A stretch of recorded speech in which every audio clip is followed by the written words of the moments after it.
করছি কি করছি তোমায় বোঝাচ্ছি। আরে বড় যখন হয়ে গেছি তখন বড়দের মতোই নয়। মানে মানে মানে মানে মানে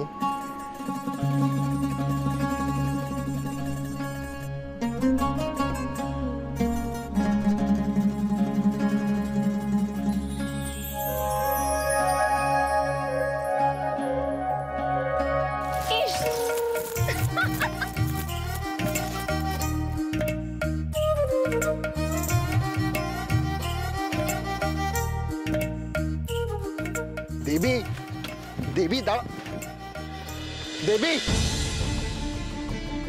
দেবী দেবী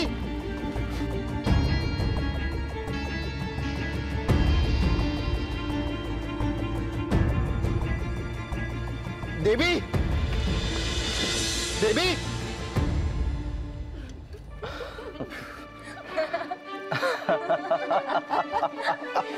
নেই নেই, তোর এই চোখ দুটো যাকে খুঁজছে তারা আমরা নই, আমরা তোর ভাই বোন। কোথায় যাচ্ছিস? শোন না শোন না, স্বপ্ন দেখছিলি বুঝি? হ্যাঁ শুনেছি ভোরের স্বপ্ন কিন্তু সত্যি হয়। ওর সময়টা দেখ, বেলা হয়ে গেছে, ওঠ এবার। আমার কি মনে হয় জানিস তো, ও আমাদের দেখে খুব একটা খুশি হয়নি। মানে ও তো অন্য কাউকে খুঁজছিল, তাই না দাদা ভাই? কিসব বলিস না,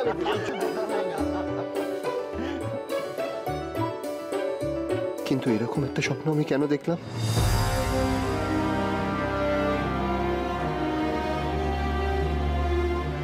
একটা সুন্দর স্বপ্ন ছিল, কিন্তু শেষটা কেমন? সব ঠিক হবে তো? আমি আমি হারিয়ে ফেলবো না তো আমার দেবীকে?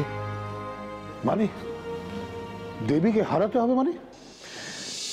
মেয়ের বিয়ে দেওয়া মানে তো একরকম মেয়েকে হারানোই, তাই না? আপনি বলুন না, দেবীর বিয়ে হয়ে যাওয়ার পর ও কি আর আপনাদের সঙ্গে থাকবে? সত্যি মেয়ের বিয়ের আগে মেয়ের বাবার কি অবস্থাটাই না হয়।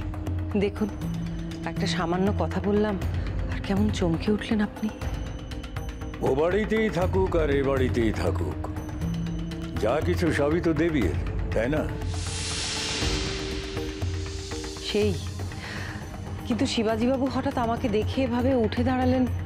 আপনি বসুন না, বসে শান্ত মনে কথা বলুন।